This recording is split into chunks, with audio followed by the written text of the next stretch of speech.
Hey guys, what's going on? James here, and it is officially mock draft season for the MrBucsNation YouTube channel. For those of you who have been following me for a couple of years now, I usually do mock drafts around this time and continue to do a handful of them leading up to the NFL draft in April. I know I usually use the draftnetwork.com. I still used their big board, but with my new camera equipment and stuff like that, I wanted to just kind of write down the players that I think the Tampa Bay Buccaneers might pick for their picks using the NFLDraftNetwork.com's big board, but I don't want to use the website this year. Kind of want to just focus on using the new equipment that I have. But with that being said, the Tampa Bay Buccaneers have 8 picks. They have 2 7th-rounders, and they have the 32nd overall pick in each round unless, a trade or something like that occurs because they won the Super Bowl. By the way, that is amazing to say. But with that being said, let's get started with the Tampa Bay Buccaneers' first-round draft pick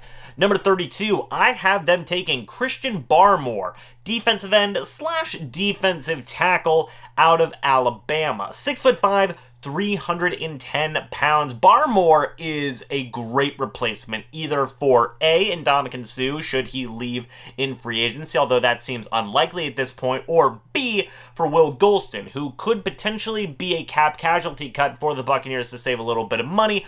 Barmore would be a great starting caliber replacement for either one of those guys. He is a pretty decent pass rusher, and I don't think the overall run defense would drop off too much by replacing Suh or Will Gholston with Barmore. I think that he is a very, very capable defensive end, and you could even move him in at defensive tackle if you need to in certain situations. I think if you have Will Gholston, Vita Vea, and Barmore, or you have Ndamukong Suh, Vita Vea, and Barmore, either way, you're still going to have a pretty darn good defensive line. In fact, a lot of the picks that I've made in this mock draft involve basically retooling and restocking that cupboard on the defensive side of the football with talent at a lot of different positions. So Christian Barmore, defensive end / defensive tackle out of Alabama, is my first pick for the Tampa Bay Buccaneers. Alabama produces some pretty darn good defensive linemen and offensive linemen as well, and that's why I have the Tampa Bay Buccaneers picking. In round number 2, I have the Tampa Bay Buccaneers selecting with the 64th overall pick, Joe Tryon, edge defender out of Washington. 6'4", 257 pounds. He's a little bit bigger than Shaq Barrett, who I actually potentially have Joe Tryon being the starting caliber replacement player for Shaq Barrett should he leave in free agency and get a lot of money. Now, of course, anything could still happen, but I feel like even if Shaq Barrett were to come back, Joe Tryon would not be a bad pick at all. The Buccaneers need depth at that edge rusher position. They've been lacking it a little bit since they lost Carl Nassib in free agency last offseason, and I like Anthony Nelson. I do think that he has done some good things, but I feel like the Buccaneers could use just another really impactful player at that edge rusher position. Jason Pierre-Paul is not getting any younger. I believe he's 32, 33 years old. He may only have a couple of years left, and his contract is expiring after this upcoming season as well. So between, Jason Pierre-Paul having an expiring contract after next year, Shaq Barrett having an expiring contract right now, there's a lot of potential moving pieces with that edge rusher position, and I feel like getting a guy like Joe Tryon would be pretty darn good. He's got great speed, great pass rushing ability, just a great athlete overall, and a lot of the draft experts have him fitting in kind of a hybrid-y 3-4 defense, which is absolutely perfect for the Tampa Bay Buccaneers, and it's for all of those reasons that I have Joe Tryon, edge defender out of Washington, for the Tampa Bay Buccaneers' second-round draft pick number 64. Moving on to round number 3. This is a guy who I didn't originally have in the Tampa Bay Buccaneers, first iteration of a 7-round mock draft, but as I started to see more opinions on this player, I started to come around to him a little bit more. And this may be a little controversial, but hear me out. It is Kenneth Gainwell, running back out of Memphis. 5'11", 191 pounds. This dude is a receiving threat monster. He played slot wide receiver, and he featured very heavily in the Memphis passing attack in, one of the more recent college seasons. So, yeah, Kenneth Gainwell is a good running back. And I know what people are going to say, especially for, how much I've been just overly optimistic and supportive of Ronald Jones. You're going to say, James, they have Ronald Jones. James, they have Keyshawn Vaughn. Come on now. They don't need to draft another running back. And I hear where you guys are coming from, but hear me out. There are a lot of good receiving backs in this free agency class. Guys like Dion Lewis, I believe Rex Burkhead might even be a free agent. James White is the big one, among others. Chris Thompson is another receiving back. There's some really good receiving backs who are available, and the Buccaneers could get one of those guys, absolutely. But if the money isn't there, they might not want to pay a free agent guy. I could see them potentially going with a cheaper option, obviously being in the NFL draft, with Kenneth Gainwell, who I feel would be phenomenal with Tom Brady. Him and Tom Brady together in that passing attack would be absolutely electric. You could still work on Ronald Jones and Keyshawn Vaughn in terms of their receiving abilities, but Kenneth Gainwell could be such a great weapon in this Tampa Bay Buccaneers offense. And I know I've been pounding the drum for Ronald Jones. I don't think that his starting role would be affected by this draft pick. You could say that, well, I mean, geez, what would this say about Keyshawn Vaughn? I could still see Keyshawn Vaughn having some type of role in the offense as a rotational back with Ronald Jones. But Kenneth Gainwell, I mean, that would be phenomenal talent at that receiving back position. And I don't think the Tampa Bay Buccaneers would be too crazy to say, you know what, hey, let's give Brady another dynamic weapon on offense. So with that being said, Kenneth Gainwell, running back out of Memphis, is my third round draft pick number 95 for the Tampa Bay Buccaneers. Moving on to round number 4, pick number 136, I have the Tampa Bay Buccaneers taking Charles Snowden, linebacker out of Virginia, 6'6", 232 pounds. I know the Tampa Bay Buccaneers took Chappelle Russell in the draft last year. I don't believe he's on the team right now. I know they have some interesting guys at linebacker in terms of depth with Kevin Minter, with Deone Buchanan, among Jack Sitchie, as well as a couple of other guys, but I really think that getting a guy like Charles Snowden could do wonders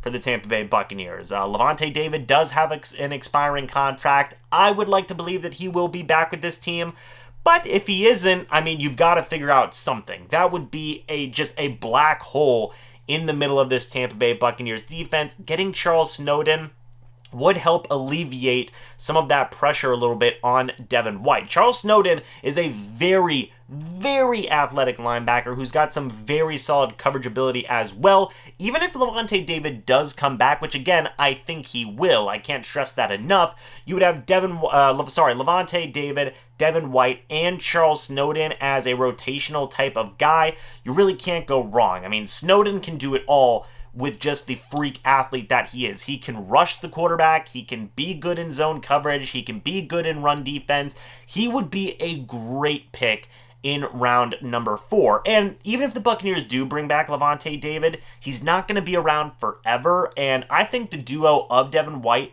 and Charles Snowden could be a very solid linebacker duo for many years for the Tampa Bay Buccaneers defense. So, you know, if Lavonte David does end up retiring a Tampa Bay Buccaneer, you know, in like 4 or 5 years, something like that, you could still have Charles Snowden, and you could have Devin White as your 2 starting linebackers, and I think that would be a pretty good duo as well. So Charles Snowden, the freak athlete linebacker, 6'6", 232 pounds, he would be a very solid fit for Todd Bowles' defense, and I have him getting taken by the Tampa Bay Buccaneers in round number 4 with pick 136. Moving on to the Tampa Bay Buccaneers' 5th round pick, number 175, I have them taking Malcolm Koonce, edge defender out of Buffalo. I probably butchered his last name, but Malcolm is a very raw, but I still think could be an effective edge rushing depth piece. 6'5", 248 pounds. I think that with him, Anthony Nelson, Jason Pierre-Paul, also you have Joe Tryon, who I had them taking in the 2nd round, and maybe Shaq Barrett if he does come back. I mean, you're set at edge defender in terms of your overall depth. And just the pieces that you have with Malcolm from Buffalo, I think that you really could just improve that depth even more. With the overall athleticism that he has, with some of the moves that he has, he is still raw in terms of some of his overall technique, but he would be that developmental guy that you would have working behind Jason Pierre-Paul, learning from guys like JPP, like Anthony Nelson. Maybe the Buccaneers decide to bring in another veteran, Malcolm from Buffalo could learn from him as well. And yeah, I think that overall it would just be a very solid depth piece who could contribute for the Buccaneers defense, both a little bit as a edge rusher and maybe a little bit on special teams as well. So Malcolm Koonce from Buffalo, edge defenders, who I have the Tampa Bay Buccaneers taking with the 175th overall pick. By the way, I just want to say in the middle of this time of year, mock draft season, I butcher a lot of names, so just forgive me in advance. But moving on to the Tampa Bay Buccaneers 6th round draft pick number 215, I have them selecting Drake Jackson, center out of Kentucky. 6'2", 290 pounds. He was a very, very capable starting offensive lineman for many years at Kentucky, and I think that he'd be a very solid backup behind Ryan Jensen, who only has 1 year left on his contract. Now, I know what people are going to say, he's a little bit undersized, but he could always bulk up. In terms of his overall height, I wouldn't be too worried about it, and he would be learning from an absolute beast of a center in Ryan Jensen. And I really like what I've seen from Drake Jackson. I think that he would be an incredible backup center for this team. And I think overall he is pretty darn good both in run blocking and in pass blocking. He still has some things to learn, but with a mentor like Ryan Jensen, with just all really of the starting caliber offensive linemen the Buccaneers have on their team already, I mean, Drake Jackson, I think, would be pretty darn good. So that's why I have the Tampa Bay Buccaneers taking with their 6th round draft pick number 215. Moving on to round number 7, pick number 248, I have the Tampa Bay Buccaneers taking Brian Mills, cornerback out of North Carolina Central, 6'1", 180 pounds, and we're at that time of the draft where, a lot of times you're picking really backup players and special teamers. I think Brian Mills could do both. Brian Mills, one of his better fits is as a press man corner. Hey, that fits perfectly with the Tampa Bay Buccaneers. And by the way, with Malcolm Koonce earlier from Buffalo, I want to say that his fit is also in kind of a hybridy 3-4 defense. Again, fits very well with the Tampa Bay Buccaneers defense. But back to Brian Mills, I think that he could be a very solid rotational corner. If the Buccaneers do have a preseason, but they do have some way for Brian Mills to show what he can do, I really think that he would play some pretty darn good football. And I know it's like, James, drafting another cornerback. You always say they shouldn't draft any more secondary players. I do agree with that, but you still have a couple of guys who have some expiring contracts. Ryan Smith does have an expiring deal. I think Brian Mills could be a very solid guy on special teams to kind of replace some of that production that Ryan Smith had as a special teamer, and I think that he would offer even a little bit more as a rotational guy at cornerback. I really do like Brian Mills. I think that he could be a very solid corner. He would have some great guys to learn from with Jamel Dean, with Sean Murphy-Bunting, and especially Carlton Davis, who has been, basically blossoming into one of the, leaders of this defense. I think Brian Mills would fit right in with what the Tampa Bay Buccaneers are doing on defense, and I think that he would be a solid contributor both as a rotational guy on defense and on special teams right away. So Brian Mills, cornerback out of North Carolina Central, is the Tampa Bay Buccaneers' first of 2 7th-round draft picks, pick number 248. And then finally, guys, round number 7, pick number 255. I had some fun with this one, and this may be a little bit of a controversial thing, but just roll with me on this. I have Sam Ehlinger, quarterback out of Texas, 6'2", 222 pounds. Whoa, James, you have the Buccaneers selecting a quarterback. You've been saying they won't select a quarterback at all in this upcoming draft, and I still think that may be a possibility, but I would not be opposed to them selecting a quarterback with their last pick. I don't think that that would be crazy at all. Sam Ehlinger, I really like what he brings to the table. I've seen some, draft analysts say, he doesn't have the arm strength. Yeah, he's a great leader, but he's, the exact exact example of a quarterback who's really good in college and then struggles in the NFL. He may have to move positions. Teams might have to get creative with him. Nah, baby. I want him to play quarterback, and I want him to learn from Blaine Gabbert and from Tom Brady. I think that Sam Ehlinger could be a good quarterback in the NFL. I think that he's a great leader. That's one of the biggest things that a lot of draft experts have raved about with Sam Ehlinger, is that he has a very infectious leadership style. And I think that that would only be able to grow learning from a guy like Tom Brady and learning from Blaine Gabbert as well. So I think Sam Ehlinger has a lot of potential. He has a lot of athleticism. He's one of the more athletic quarterbacks in this draft, especially in the later rounds. And I think that could be something that, Bruce Arians or Byron Leftwich, all these guys, Clyde Christensen, they could all grow and develop him along with him learning from, the GOAT. So, and again, can't say it enough again, Blaine Gabbert would be a very big help in his development. Even if Blaine Gabbert isn't there, Blaine Gabbert, Ryan Griffin, they both have expiring contracts. If both those guys leave, you get another veteran behind Tom Brady, and then Ehlinger can learn from that veteran quarterback and Tom. If they bring back Blaine Gabbert, like I said, he can learn from Blaine Gabbert and Tom. But in all scenarios, I don't see the Buccaneers bringing back Ryan Griffin, so Sam Ehlinger can be that third quarterback. He's a draft pick. You'll have him for 4 years. You can grow and develop him. It's really a win-win for all involved with that pick. So, with that being said, the Buccaneers' last draft pick, which I believe would make him Mr. Irrelevant, correct? Pick number 255 is going to be Sam Ehlinger, quarterback out of Texas. I would be pretty excited if the Buccaneers got him. But guys, with that being said, that is going to be it for this mock draft. And before we end off this video, guys, I have a couple of things I want to address. Number one, I've been reading your guys' comments. I know, the background, meh, you guys don't like it. Completely understand. Guys, right now as it stands with my new recording equipment, there's not a lot of great places for me to record in my room, and there's not a lot of different locations that I can go to record either.